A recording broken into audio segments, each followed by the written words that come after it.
never expected my life to implode on a random Tuesday afternoon. But there I was, staring at my sister-in-law Vanessa on my doorstep, her 2 kids hanging off her like Christmas ornaments, and enough luggage to suggest this wasn't just a casual visit.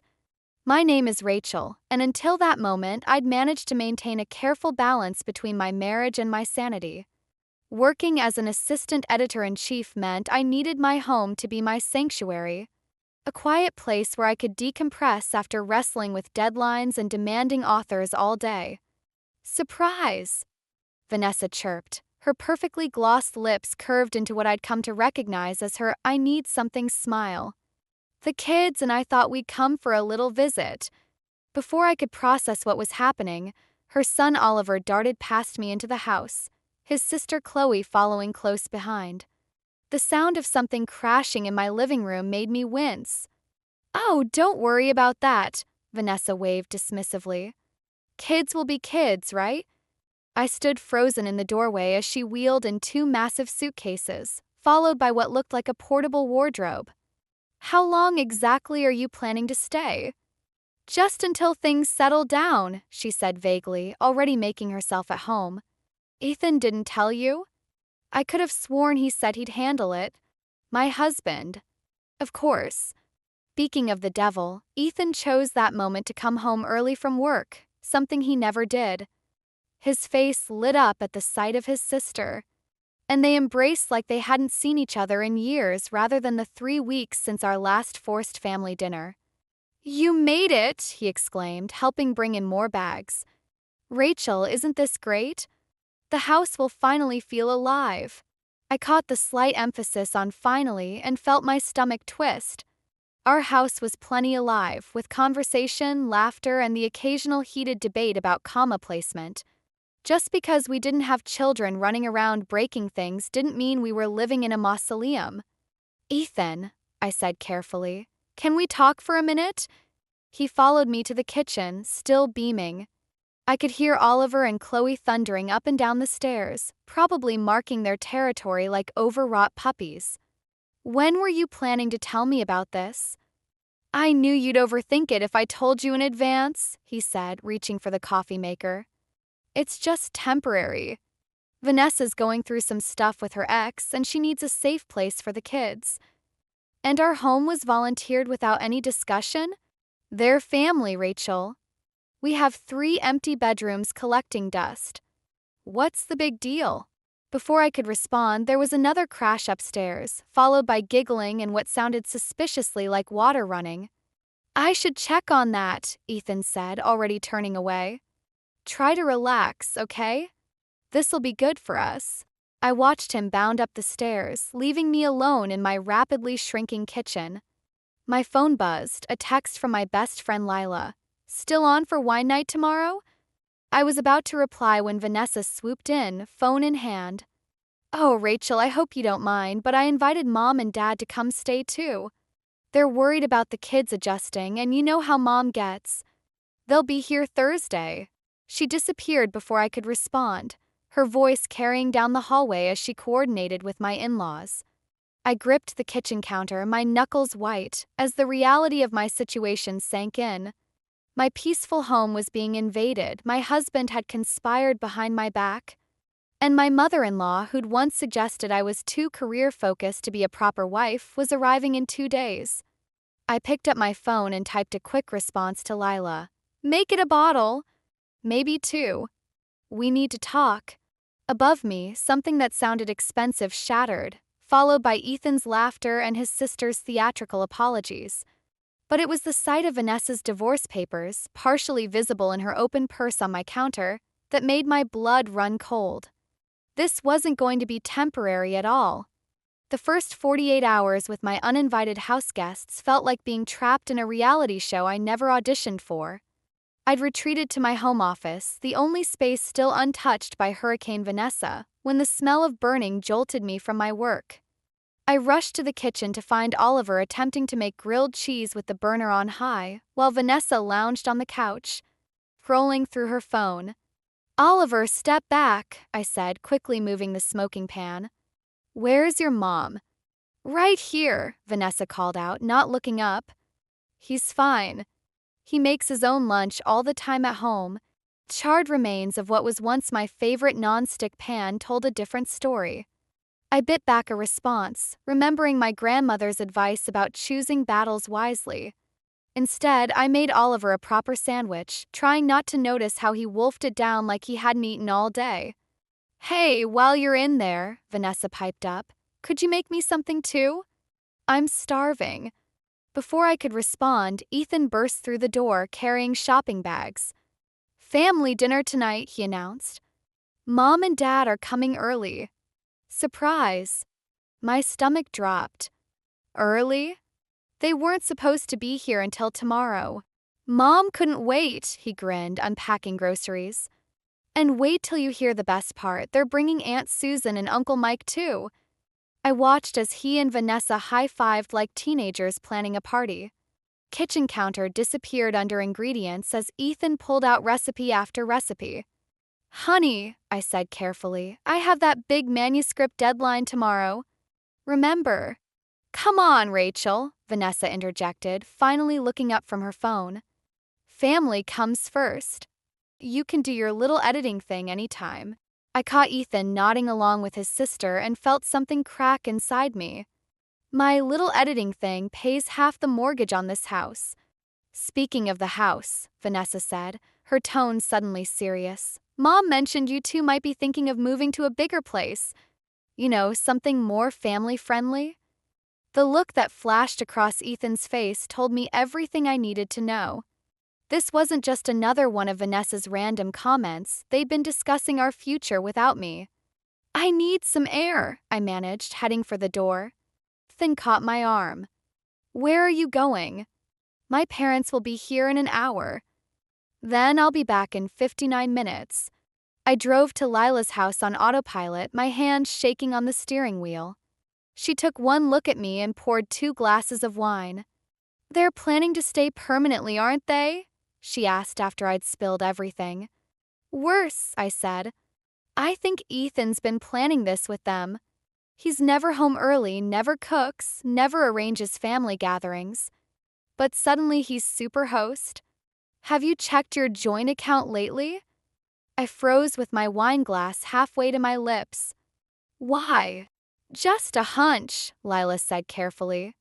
"But moving to a family-friendly house takes money." I pulled out my phone, logged into our banking app, and felt the blood drain from my face. There had been several large transfers to a savings account I didn't recognize, all in the past month. "I have to go," I said, standing up so quickly I almost knocked over my wine. When I got home, the house was already full of people. Geraldine had taken over my kitchen, rearranging everything to her liking. Harold sat in my reading chair, while Vanessa's kids ran circles around the dining room table. Aunt Susan was critiquing my choice of curtains. But it was the conversation I overheard between Ethan and Vanessa in the hallway that stopped me cold. "Did you get Rachel to sign those papers yet?" Vanessa whispered. "Not yet," Ethan replied. "But Mom says once the house transfer is done, it won't matter. Rachel will have to adjust or—" He trailed off as I rounded the corner, his face freezing in that deer-in-headlights look I'd never seen before. Behind him, Vanessa smirked. "Perfect timing," she said. "Mom's just about to serve dinner. Hope you don't mind, but we had to throw out some of your old dishes to make room for hers. They were a bit dated." I smiled, a plan already forming in my mind.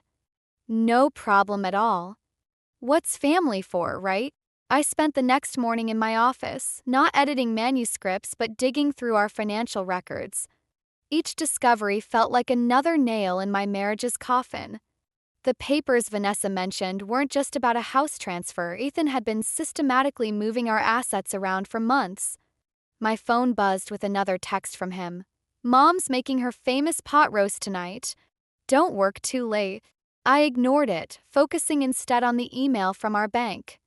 The joint account I'd contributed to for years had been quietly drained, with regular transfers to an account in his name only. The final transfer had happened just days before Vanessa's arrival. A knock at my office door made me jump. It was Oliver, clutching a tablet. Aunt Rachel? Mom says I need your work password for the Wi-Fi. I blinked. The guest network password is on the fridge. No, she says she needs the other one. The one for your work computer. Of course she did. I was about to refuse when I heard Vanessa's voice from the hallway. Just let him use your laptop, Rachel. Don't be difficult. I turned to find her leaning against the doorframe, that familiar smirk playing on her lips. Behind her, I could see moving boxes stacked in the hallway, boxes I hadn't noticed before. Those are new, I said carefully. Oh, those? Vanessa waved dismissively. Just some things Mom thought would look better in here. Your stuff is in the garage. My grandmother's antique mirror. My books. My life. Where's Ethan? I asked, my voice surprisingly steady. Meeting with the lawyer, she replied, then quickly added, about my divorce, of course. But her slight hesitation told me everything. I stood up, closing my laptop. Tell your mother I won't be home for dinner. Again? Vanessa sighed dramatically. You know, Ethan always said you were difficult about family stuff, but I didn't want to believe it. The poor guy, always having to choose between his wife and his family. I walked past her down the stairs, my mind racing. In the kitchen, Geraldine was replacing my coffee maker with her own ancient model. Oh, good, you're here, she said without looking up. Sign these consent forms for the school. We're enrolling the children next week. I picked up the papers. They weren't school forms, they were property transfer documents already bearing Ethan's signature. Where did you get these? Ethan left them for you, she replied smoothly. It's just a formality, dear. You know how these things work. But I did know how these things worked. 5 years as an editor had taught me to read the fine print. These papers would sign away my rights to the house I'd helped pay for, the house I'd helped renovate. My phone buzzed again. This time it was Lila. Did you check the safety deposit box? The safety deposit box. The one where I kept my grandmother's jewelry, my emergency fund, and most importantly, the original deed to the house, the one showing my name as co-owner. I grabbed my keys, but Vanessa stepped in front of the door. Where are you going? Mom's already starting dinner. Move, I said quietly. You know, she said, not budging, Ethan was right. You really don't understand what family means. No, Vanessa. You don't understand what you've done. I pulled out my phone and dialed a number I'd saved earlier that morning. Hello, Detective Martinez? Remember that fraud case we discussed? I'd like to move forward with the investigation. Color drained from Vanessa's face. Behind her, Geraldine dropped a plate. You wouldn't, Vanessa whispered. We're family. I smiled, feeling strangely calm. You're right. Family should look out for each other. That's why I've been recording everything since that interesting conversation I overheard last night. As if on cue, my phone pinged with an email from my lawyer, confirming receipt of all the documentation I'd sent over that morning. Now, I said, I believe you're in my way. The safety deposit box was empty. I stood in the bank vault, staring at the void where my grandmother's jewelry and emergency fund should have been. The bank manager shuffled uncomfortably behind me. The access records show your husband visited last week, he said. With proper authorization, of course. Of course. My signature, perfectly forged on the access form, stared back at me. 5 years of marriage, and I never knew Ethan could replicate my handwriting. My phone buzzed, Lila again. Rachel, where are you? Ethan's looking for you everywhere. Says it's urgent. I bet he did. I texted back. Meet me at Carlo's. Bring your laptop. Carlo's was our code for serious trouble.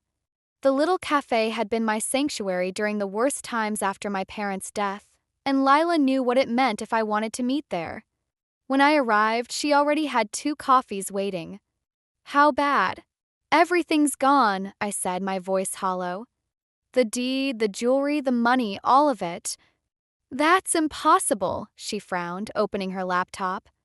The deed is registered with the county. Even if he took the physical copy. She trailed off, her fingers flying over the keyboard. Then she turned the screen toward me. Rachel, when did you sign this? I stared at the document. It was a transfer of deed dated 3 months ago with my signature at the bottom. Except I hadn't signed anything 3 months ago. He's been planning this since before Vanessa showed up, I whispered. There's more, Lila said quietly. Check your email. The message was from my publishing house's HR department. Someone had requested my employment records, again with my forged signature. They were building a paper trail documenting every aspect of my life they could control. My phone rang, Ethan. I let it go to voicemail. You need a lawyer, Lila said. Now. I need more than that, I replied, pulling out my own laptop. I need proof. We spent the next hour documenting everything. Bank transfers, forged signatures, suspicious timing. With each discovery, the weight in my chest grew heavier. Then my phone buzzed with a text from Oliver. Aunt Rachel, where are you? Mom's crying and Grandma says it's your fault. Before I could respond, another message came through, a photo from Vanessa. Showed my home office, completely transformed into a children's bedroom. My books were gone, my desk replaced with bunk beds. The kids love their new room, the caption read. Family dinner at 6. Don't be late.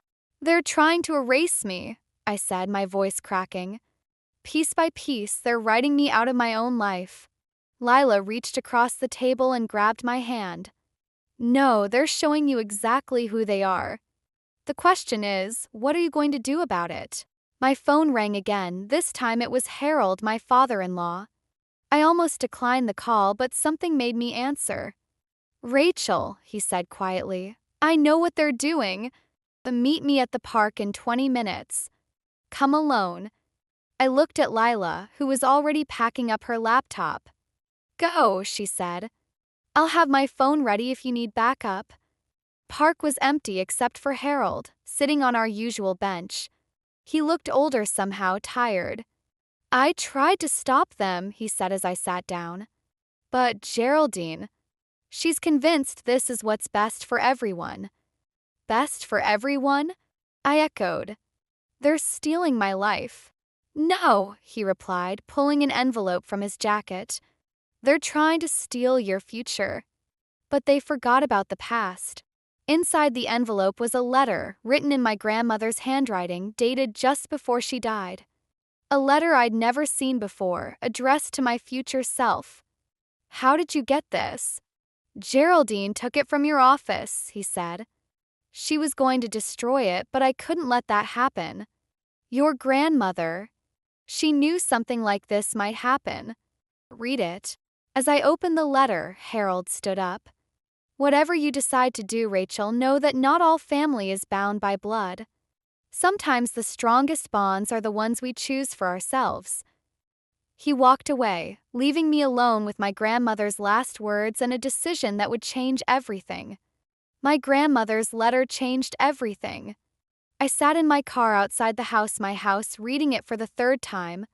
Her words about protecting what's yours, not just possessions but your dignity, your self-worth, hit harder now than they would have 5 years ago. The front door opened and Ethan stepped out, phone pressed to his ear. I don't care what it takes, he was saying. Just make sure those accounts are locked down by morning. I watched him pace the driveway, this stranger wearing my husband's face. Through the living room window, I could see Vanessa directing movers, pointing at my remaining furniture.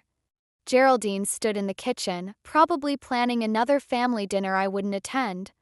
My phone buzzed, a text from Oliver. Mom says you're being selfish. Are you coming home? Home. The word felt hollow now. I stepped out of the car just as Ethan ended his call. His face flickered between relief and something darker when he saw me. Where have you been? He demanded. Mom's worried sick. Is she? I walked past him toward the house. Or is she worried about what I might do? He grabbed my arm. Rachel, don't start. The family's finally coming together. Why can't you just let go of me? My voice was quiet but firm. Now. Something in my tone made him release me. Inside, Vanessa was instructing the movers to take my grandmother's antique writing desk. Stop, I said. Oh, look who finally showed up, Vanessa smirked. We're just making room for the kids' study area. They need it more than you do. That desk isn't yours to give away. Actually, Ethan cut in, according to the new deed. The forged deed. I turned to face him. The one you had someone copy my signature on? The movers paused, looking uncertain. Geraldine emerged from the kitchen, her face tight with concern. Rachel, dear, she started, you're clearly upset. Clearly, I agreed, pulling out my phone. Just like the bank manager was clearly upset when I showed him the forged authorization forms. And my publishing house's legal team was clearly upset about the fraudulent records requests. Color drained from Ethan's face. You're bluffing. I played the recording from earlier, his phone conversation about locking down accounts. Then I showed them the email from my lawyer, confirming the fraud investigation was proceeding. Get out, Vanessa hissed. You ungrateful. No, I cut her off. You get out. All of you. You have 1 hour. This is my house, Ethan said, but his voice wavered. Check your phone, I replied. On cue, his phone buzzed with a notification. I watched as he read the emergency injunction my lawyer had just filed, freezing all assets and preventing any further property transfers. You can't do this, Geraldine protested. We're family. Family? I laughed, the sound harsh even to my ears. Family doesn't forge signatures. Family doesn't steal inheritances. Family doesn't try to erase someone from their own life. Oliver appeared at the top of the stairs, Chloe behind him. Mom? What's happening? Vanessa rushed to shield them as if I were the threat. Nothing, sweetie. Your Aunt Rachel is just being dramatic. No, I said, looking directly at the kids. Your Aunt Rachel is finally standing up for herself. Something your mother should have taught you about. I turned to the movers. Put everything back exactly where you found it. I'll pay you double. They nodded, already reversing course. Ethan stepped toward me, his charm sliding back into place. Honey, let's talk about this. The police will be here in 20 minutes, I interrupted. They're very interested in those forged documents. Your choice if you want to be here when they arrive. The next 15 minutes were chaos, Vanessa screaming, Geraldine crying, Harold watching silently from the corner. But they left, taking their belongings with them. As Ethan walked out last, he turned back. You'll regret this. I thought of my grandmother's letter, of her words about standing your ground. No, I said. For the first time in years, I don't regret anything. I closed the door on my old life and locked it. 3 days after I kicked them out, I came home to find my front door unlocked and music spilling from inside. For a moment, I thought I'd walked into the wrong house. Every surface was covered in flowers and decorations, and the air smelled of Geraldine's signature pot roast. A party was in full swing in my living room. My in-laws' entire social circle milled about, drinking wine from my grandmother's crystal glasses. Vanessa held court near the fireplace, while Oliver and Chloe ran through the crowd with plates of cake. Rachel! Ethan appeared at my side, all smiles and charm. You're just in time for the announcement. What announcement? My voice sounded distant over the buzzing in my ears. About the house, of course. Geraldine stepped forward, clinking her glass for attention. Everyone gather round. Crowd quieted, and I noticed several faces I recognized, neighbors, colleagues from Ethan's firm, even a few of my own co-workers. All watching, all waiting. As you know, Geraldine continued, this lovely home has been in our family for generations. That was the first lie. I'd bought it with my inheritance from my grandmother. And now, thanks to Ethan's wonderful planning, it will continue to be a true family home, with Vanessa and her children moving in permanently. Applause erupted. Someone pressed a glass of champagne into my hand. Through the crowd, I caught Harold's eye. He looked away quickly, shame written across his face. "The papers are all signed," Ethan whispered in my ear. "You might have frozen some accounts, but you forgot about the power of attorney you gave me last year when you were in the hospital. Everything's legal now." The champagne glass slipped from my fingers, shattering on the hardwood floor. The noise drew Oliver's attention, and he ran over. "Aunt Rachel, Mom says we're keeping your office as our playroom. Can we paint it?" Vanessa appeared behind him, victory gleaming in her eyes. "Of course you can, sweetie. It's your room now." I looked around at my home, my grandmother's antiques replaced with modern furniture, family photos replaced with portraits of Vanessa's children. My books nowhere in sight. "Where are my things?" My voice cracked. "In storage," Ethan said smoothly. "We'll sort through them later." Now smile, people are watching. They were. Every eye in the room seemed fixed on me, waiting for my reaction. This was their plan: back me into a corner, surround me with witnesses, force me to accept their version of events or look like the unreasonable one. My phone buzzed. A text from Lila. "Got the evidence. Police are on their way. Hold on." But before I could respond, Geraldine clinked her glass again. "And one more announcement. Ethan, would you like to share the wonderful news?" He stepped forward, that familiar, charming smile in place. "Rachel and I have decided to take a break. She'll be staying with friends while we sort things out. It's all very amicable." The room filled with sympathetic murmurs. I saw my coworkers exchange glances, probably remembering all the times I defended Ethan's behavior. "That's not true," I said, but my voice was lost in the noise. Vanessa stepped closer, speaking low enough that only I could hear. "Face it, Rachel. You lost. The house is ours legally. Your precious grandmother's things are gone. Even your colleagues think you're having a breakdown. Just walk away while you still have some dignity." I felt the walls closing in, the room spinning. Everything I'd built, everything I'd protected was being stripped away in front of an audience. Then I saw Oliver picking up one of my grandmother's crystal glasses, preparing to throw it to his sister. "Catch, Chloe." The glass arced through the air in slow motion. In that moment, I had a choice: let it shatter like everything else in my life, or finally take control. I caught the glass inches from the floor. "Actually," I said, my voice carrying across the suddenly quiet room, "I have an announcement of my own." The front door burst open, and Detective Martinez stepped in, followed by 2 uniformed officers. "Perfect timing," I said, meeting Ethan's shocked gaze. "Let's talk about fraud, forgery, and family, shall we?" The aftermath of the party felt like watching dominoes fall in slow motion. Detective Martinez methodically collected statements while party guests fled, leaving behind half-empty glasses and whispered apologies. Ethan sat on my couch, his head in his hands, while Vanessa paced frantically, phone pressed to her ear. "Your lawyer's not picking up," she snapped at Ethan.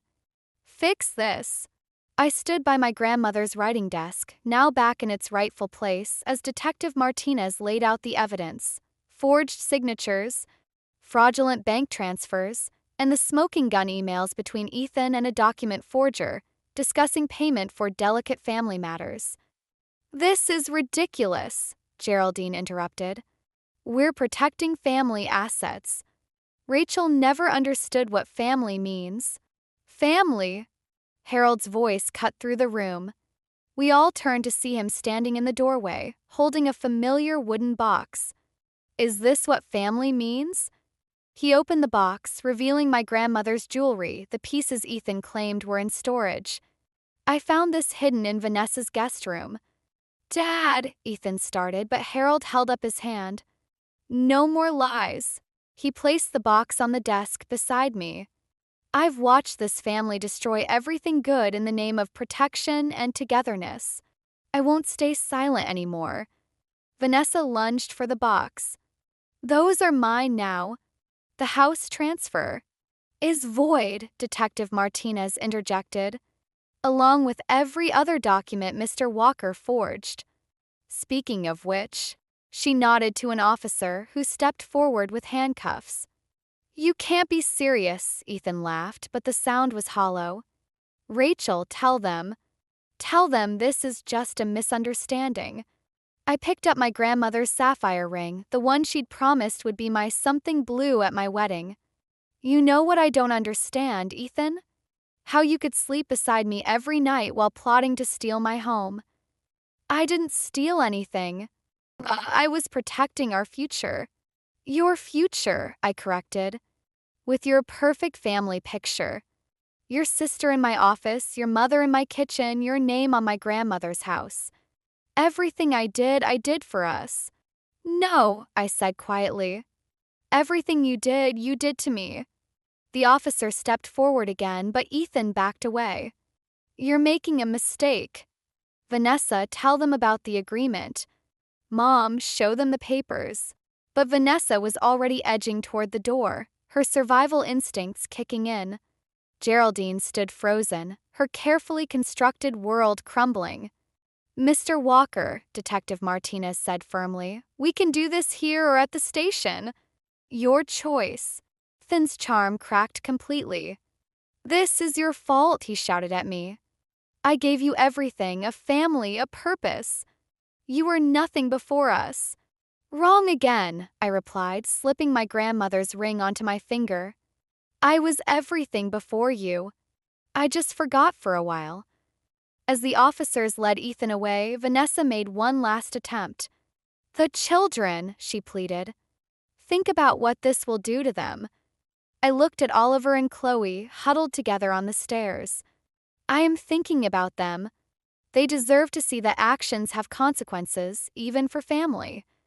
Especially for family, Harold added, placing a gentle hand on my shoulder. One by one, they left, Ethan in handcuffs, Vanessa clutching her children, Geraldine leaning heavily on Harold's arm. The house fell silent, empty of everything except truth. My phone buzzed with a text from Lila. Need company?